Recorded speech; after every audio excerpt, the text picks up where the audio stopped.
right, we have officially started. We'll give it about a minute or so for folks to start to trickle in. As we all know, or everyone's back-to-backs right now. So we'll just give it a couple of seconds here. But I'll start to just cover some of the groundwork and the admin pieces here. As always with these, we are recording this and we'll be sharing the recording. So don't worry about trying to capture every single note here. We also have the Q&A enabled. So as you're thinking and listening to our speakers here, if you have any questions, feel free to ask them in the Q&A and we'll try to cover them. We only have 30 minutes. We've got 4 folks that are very experienced here that I'm super excited to chat about. We're going to be covering a lot of ground here in a second. And so we'll try to get to them, I promise you. But if we don't, we will follow up with each and every one of you. So why don't we go ahead and just kick things off here officially. So I'm Josh, the co-founder and CEO of Accounting. We started Accounting 3 years ago to help RevOps and GTM teams tackle data and analytics challenges by building a RevOps data warehouse and BI platform. Along the way, we've had a chance to talk with hundreds of folks in RevOps and couldn't be more excited to sit down with some of my favorites to talk about by far our most requested topic of the year, first 90 days in RevOps. So this is going to be the most you're probably going to hear from me on this, and I'm going to turn it over for some quick intros. Heather, do you want to kick us off with your background here, and then we will go around the horn really quick? It's great. Hi, everyone. I'm Heather Nannery, the Director of RevOps at Cadmium. We're an event technology and learning management system platform, sort of spanning the United States. My background and career has been sort of wearing all the hats and being an operator to fill all the holes, and that's how I found myself in RevOps. I'm sure that's resonant for many of you, and it's a place I love and love working in. It's I think there's so many problems you can solve in the tech stack. So I'll pass it off to Nick. All right. Yes, my name's Nick. I lead revenue operations for the capital markets group at FIS, which is a large fintech company. My background's originally in consulting and then have transferred over into RevOps over the last 5 years, leading RevOps at smaller private equity-backed companies to now a large, multi-billion-dollar group in a public company. So I made the transition, made a lot of mistakes in the first 90 days, and hoping that we can help people avoid to make some of those going forward. Awesome. Alex, you want to go next? Sure. Hey, everyone. My name is Alex Miller. I'm the VP of Revenue Operations at HiveMQ. HiveMQ is an industrial AI company. We power a lot of the data backbone that lets companies leverage their data with AI. So I'm about 70 days into the role. I started in December. And so lots to talk about in this conversation. And I've been in the RevOps space, started my career out as a seller a long time ago. And for probably about the last 14 years, I've been leading RevOps teams in all sorts of different companies. So looking forward to the discussion today. With that, Nick, I'll hand it over to you to bring us home. Thanks, Alex. Yeah, I'm Nick, the other Nick. I work as the first RevOps hire at Great Question. We're an all-in-one UX research platform. Before that, spent some time doing RevOps at 2 other companies and a lot of time at one company, rising through the ranks there. And before that was in really low-quality SDR and AE at a few different companies where I learned how to automate my way out of my job. So yeah, excited for this. Just started my Great Question in November. Amazing. I am, like I mentioned, I'm super excited to chat with all of you. We've got a ton of different experience here, kind of across the board of different companies that we'll be diving into some of the key differences between them. But maybe, Heather, we'll have you kick us off here. I would love to chat about and walk through the first week in a RevOps leadership role. What was the first thing you did when you sat down in that new role? That is a great question. And I've now done it twice in the last year. So I joined Cadmium in September of 2025. And before that, I had started a new role in September of 2024. So this is my, couple go-arounds of this. But that first week, I think it's really all about getting the lay of the land, aligning with the revenue leadership team that you're going to be working with and supporting, aligning with the overall business needs and goal, trying to get situated in product, especially if it's a new company to you, one that you may need to ramp up on the specifics, the space, and all of that. And I think the last thing is really starting to build out your framework and structure for how you're going to onboard, how you're going to run your RevOps org, and what are the different levers and parameters for what that's going to look like for you. And I think depending on company size, whether they've had RevOps before, it's going to greatly vary. So I entered a role where we have never had RevOps. So that means that I'm literally setting the foundation from scratch in terms of what it's going to look like and how I'm going to work with the people around me. So that first week it's all about building out your plan for alignment and building out how you're going to fill those knowledge gaps that you may have. I love that. One of the kind of questions that comes up a lot is how do you think about building credibility early with revenue leaders who maybe are skeptical of RevOps or have had a bad RevOps experience before? Alex, I know that you and I have chatted about this quite a bit in the past. Like, kind of what's your take on that? Yeah, and the funny irony of these roles is like they don't exist if everything was being run so perfectly up to that point, right? So naturally, there's going to be some firefighting in those first couple of weeks, couple months, even, and a lot of building that early rapport with other leaders is critical. Like, you know, I started IBM in December, and we actually rebranded our team from RevOps to GTM operations. Just hit the reset button and saying, hey, just because it was done this way before doesn't mean we're doing it the same way going forward. And while that may have been somewhat of a superficial, mostly optical change, I think it resonated a lot with their business just because it's like, hey, okay, what we thought was the definition before, it's different going forward. But laying that foundation and building trust is key. I think there's a lot of folks that come in who are like, all right, we're just going to pick it up and keep doing it the same way. And that's obviously often is not well received by the business. So not to say it's a prison yard where you have to come and fight someone and make a name for yourself on day one, but like there's some degree of like, are there quick wins you can put on the board and just say, hey, like there's whether you want to say it's a new sheriff in town or saying, hey, this is a new function that maybe didn't exist before. It all comes down to again this like laying the foundations for a building working relationship with the GTM leaders. I joke with our leaders, it's like, hey, you're all my VIPs, you all my cell. Like if something comes up, you're going to be at the front of the queue, and sometimes even just people that are, other leaders that look at RevOps and say, all right, you're all on the same page. Like they're team members. They're not here to be the Salesforce police. They're here to be a catalyst for helping me as a revenue leader put more money in my pocket and be successful in the goals that we're trying to achieve. And I think if you can get that early, then it's usually a pretty epic relationship that scales throughout the tenure at the company. So a lot of different ways you can take that, but I think it ultimately comes down to just like you got to build trust. Yeah, I'm glad you brought up the idea of like a queue. I think one of the challenges that we hear oftentimes from new RevOps hires is they have almost three different stakeholders between sales, marketing, and CS. They all want something in those first 90 days from the RevOps team. Nick Odds, you joined as the first, RevOps hire here recently. How do you think about managing and prioritizing between those three different teams, and how are you communicating that with the rest of the organization? Yeah, that's a good one. I give a big shout out to my manager, Harry, who's the chief of staff at Great Question and a former professional UX researcher from Meta. So he has a really extremely strong project management background, which I think a lot of first-time RevOps hires or don't, at least I don't. I'm used to operating and getting things done, not necessarily documenting and tracking. So we work together to prioritize like, okay, you come into this role, lots of things are broken. What are the most important things to fix? At most companies, there are a few things that are on fire, especially when I joined in November, end of the year, like final year reporting, next year forecasting, all that stuff, which is really important. But making sure that you deliver the highest value to the company first. And for most of the people, that's typically like reporting and forecasting fixes and cleanups, improving accuracy. And then two other things like I think about are what are like the RevOps roadmap, so to speak. Like I look at the hyperscale one that I think I originally found actually from you guys, Josh. I use that and refer to that all the time and send that out to leadership people because oftentimes they think of RevOps as like a traditional sales ops function. So like, great, what are you doing in the CRM this week? And like lots of stuff, but there's also other things we need to work on. So delivering that roadmap's one piece, and the second part of that is like delivering quick wins and value to people.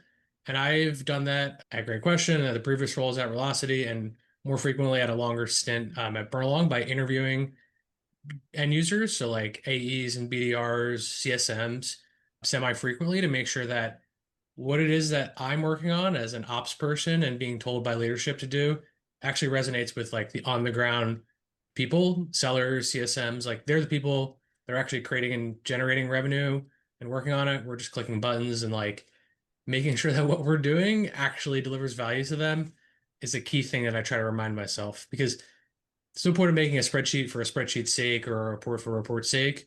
If the sellers are like, hey, this button doesn't work in our sales sequencer and I can't find phone numbers and I can't reach people.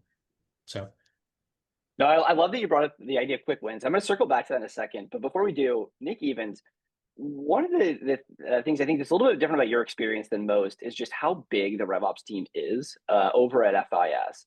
Can you share a little bit more about the experience of joining a larger team that was kind of already established? If we contrast this with Nick Odds, who joined as a one man band here, kind of what were like the key differences that you've seen joining and becoming like part of a much larger organization?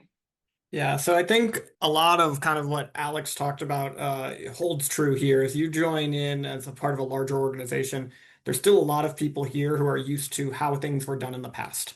And that is the way momentum goes. And unless you make a very concerted effort to change that, you are going to continue flowing that direction. And you are just going to kind of be the new head of the old motion, and very little is going to change. And so one of the big things when you come in is really understanding what is working, what's not working, and like, why are you in this new role? Like, is there a reason the last person who is here left, or is there a reason we're kind of bringing all this together? And like, what is the main priority that needs to be fixed? And then I really like the kind of how you rebrand and everything there. If you are coming into a large organization, I think some of that symbolic rebranding probably has a much larger impact when you're in a larger organization of this is exactly how we are changing. This is not what it was before. And so really big things is finding out who those key stakeholders that you need to win over are. And so at FIS, one of the key stakeholders is I needed to win over the head of sales more than really anyone else because I'm dealing with hundreds and hundreds of managers and reps. And so I need to get him so I can have him spouting the benefits and why this is different and why this is going to change and really appear tied at the hip there rather than, dealing with kind of the individual, hey, I'm going to make this button work. Hey, we're going to do this and do those small wins. The small wins are never going to change the momentum at a large company. And so you really need to focus on that right from the start. I love that. I mean, kind of speaks a lot to like the quick wins and just like thinking longer term too. Heather, I know this is something that we've chatted about in the past. I'd be really curious, like, how do you decide on like what do we actually fix immediately versus what should go on that 6-month roadmap, particularly when folks are just screaming like, I need this fixed yesterday?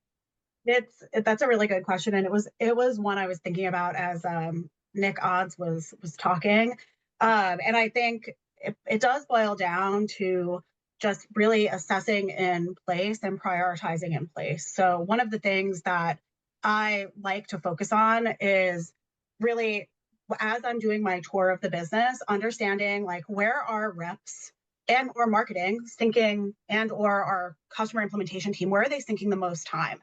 That's not valuable. So really unearthing the time inefficiencies of across your large swath of your end user, which is your rep, your marketer, your accounts person that is spending like maybe 2-3 hours building a quote when you really want them spending that time with customers, with buyers, those kinds of things. So the first thing that you think about is like, how do I make my reps more efficient? And how do I prioritize that first? And then second, what are the large projects that we need to undertake because they're going to be the underpinning of how we scale going forward? And an example of that I really think about is like, is our deal structure, is our company structure, is our data structure going to help us scale beyond where we're at now? And sometimes the answer is no. And we need to think about like, how do we build it so that it can meet the needs of the organization 1 year from now? We really want to understand our total buyer journey. And right now, all of our data is disparate, not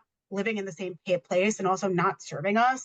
Like that may be something that makes it onto the roadmap because it's not going to be a quick fix, but it is going to be a foundational thing that just changes the way your entire teams operate. And so I like to think about like, what are the time inefficiencies that I can cut immediately while I'm building those bigger projects that requires maybe alignment across teams outside of the revenue org, product, implementation, et cetera, finance, so that we can create a base for how we want to operate going forward. So it's a little bit of a juggling act. I think it's really hard, actually. Yeah, I think being hard is like the staple of RevOps, right? All of you have mentioned here, the stakeholder alignment and building these relationships. Alex Miller, we've talked about this quite a bit, actually. Like, what does a healthy versus unhealthy relationship look like maybe between RevOps and the CRO? I think we'll kind of take this question and go through a couple of different variations too. But yeah, like how do you think about kind of like what that should really be? And how can you establish it in the first 90 days? Yeah, and it's an interesting question. Actually, I'll put some context. I actually followed my CRO from my previous job into this one. So really part of taking the role was actually more of a gravitational towards that partnership than it even was saying, hey, yeah, I'm a big fan of what we do at HiveMQ, but like the real reason I was joining was to say, hey, there's a team that I know I've already worked with before and want to bring that back. So what a great relationship between a CRO and a head of RevOps is, you know, Mike, our CRO, he calls me his consigliere. He's like someone who goes out and follows their, like I said, watches his blind side and or just saying, hey, let me kind of run with chief of staff almost type responsibilities to be able to take care of a lot of just stuff and get it off their plate within the org. So a lot of the stuff that I own, Mike's like, Alex is my brain. Just go to him first. If you have any questions on data metrics, goal setting, comp, all those things, is starting to find the partnership about like, where's the CRO's strengths and then where's everything else you can kind of flank this lower priority to them.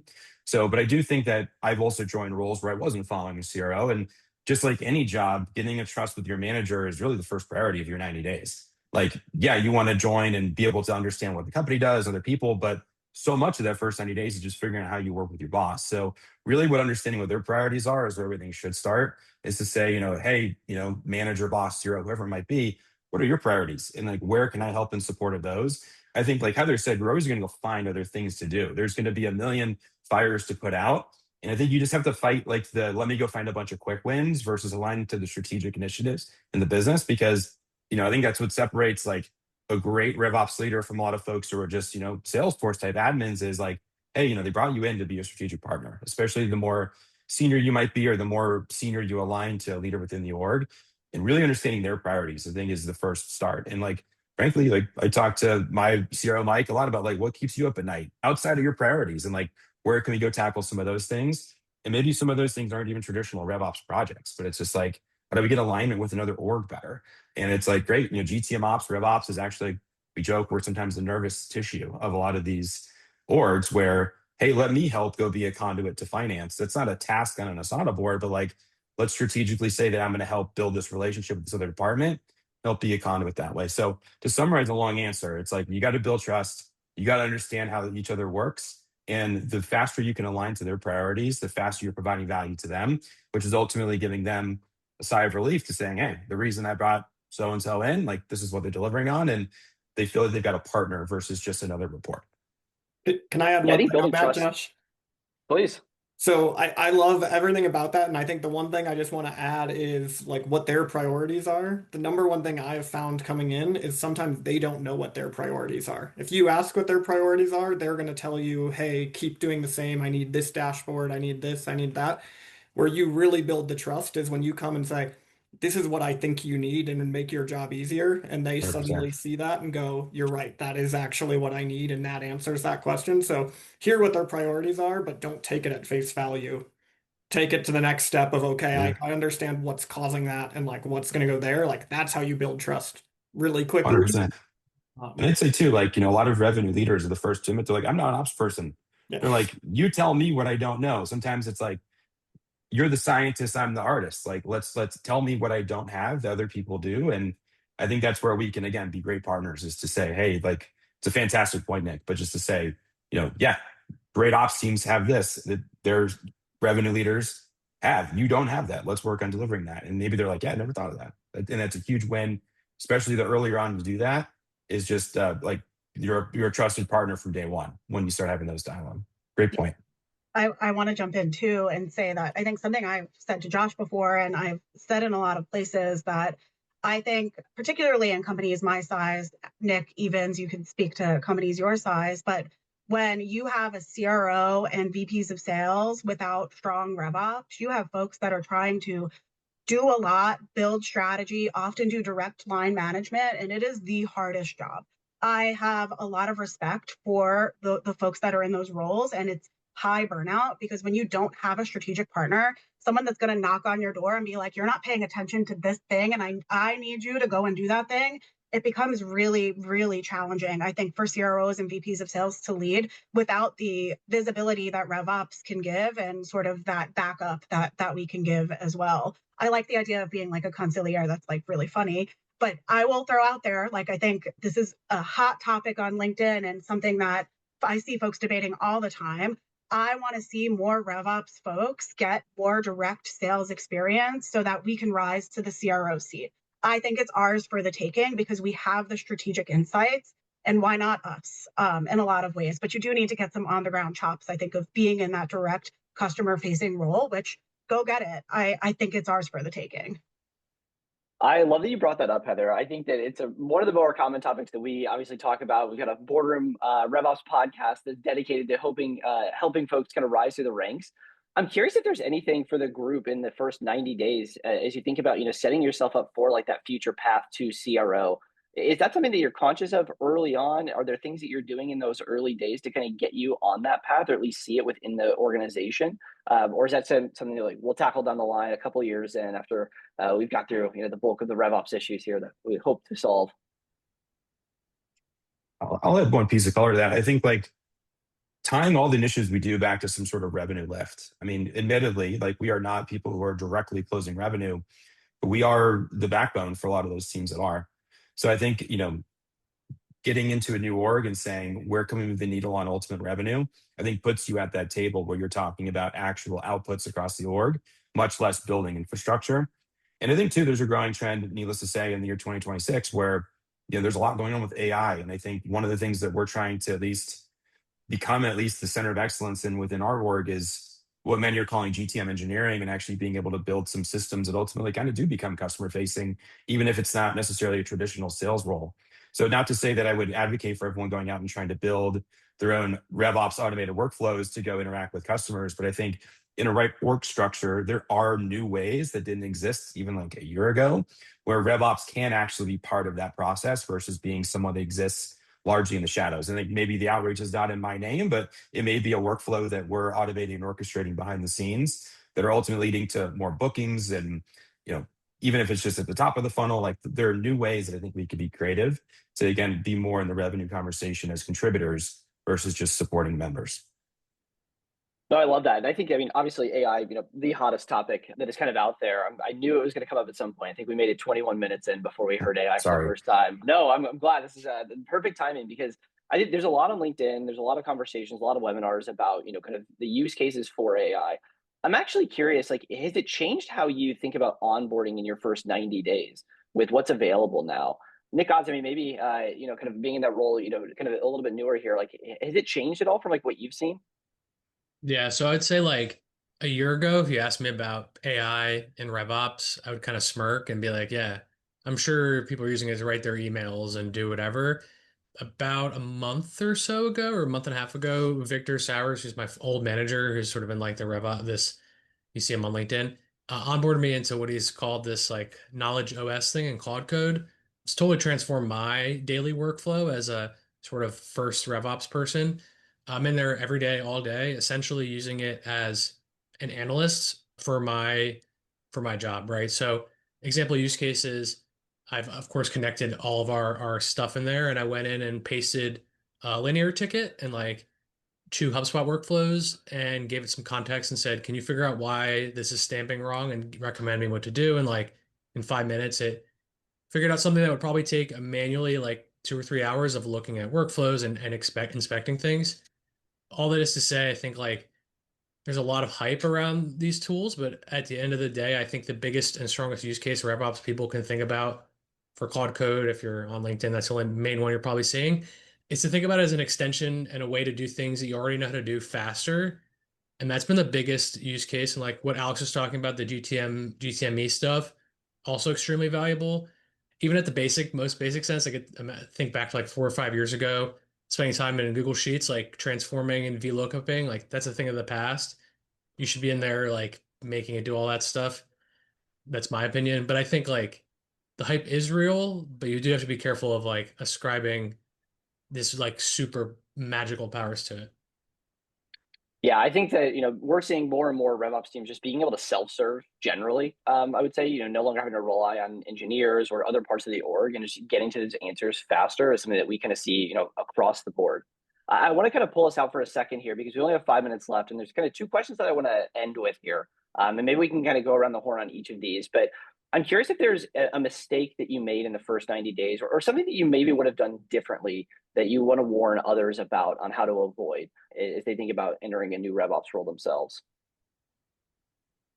I can go first on that. So I definitely kind of did it both ways. So I think kind of the first time I came into a RevOps role, one of the big things I did was say yes to everything. Like, how do I fix everything? How do I prove my value and everything there? And quickly that became you were just the problem solver of like, here, clear the ticket, clear the queue, clear everything there. I took that lesson and kind of went into my second role and said, hey, I'm going to make sure I'm not the Salesforce guy.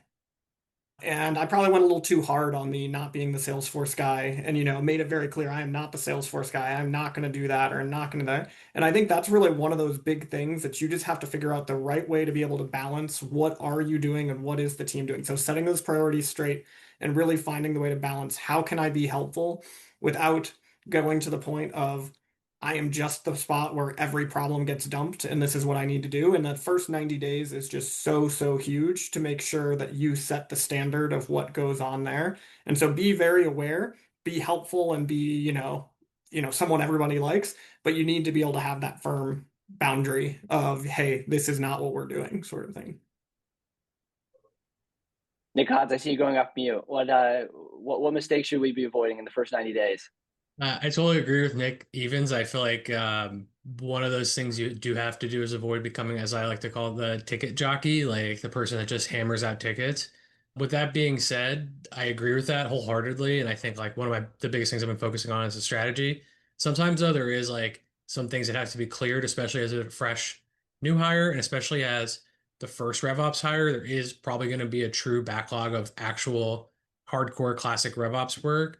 Like I was telling Josh the other day, like I had to completely rebuild our attribution because it was just non-functional in HubSpot. And like that is something that is a traditional sales ops CRM job, but like you have to set the foundation before you can do all the cool stuff. But that's very dependent on like where you're working. Makes sense. Heather, you want to weigh in? Yeah, I agree with everything both Nick said. I think being reactive is like a really hard thing to break out of once you're in it. But I like want to throw out there something a little different, which is deeply understanding the buyer. I think that once you understand why buyers buy, and you know what they're using your company for, I think it unlocks a lot of better work for you across the entire like go-to-market stack. So didn't do it once and deeply regretted it because I got to month 6 and was like, I need to go back around now and watch a bunch of demos and maybe get on some customer calls. And so the earlier you can do that and ground yourself in that knowledge, I think the better.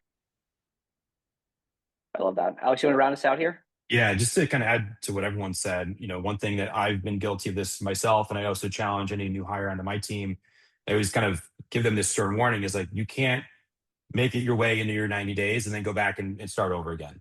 So make sure during those first 90 days, whether it's 30, 60, or 90, you're spending time to like get to know other people within the org.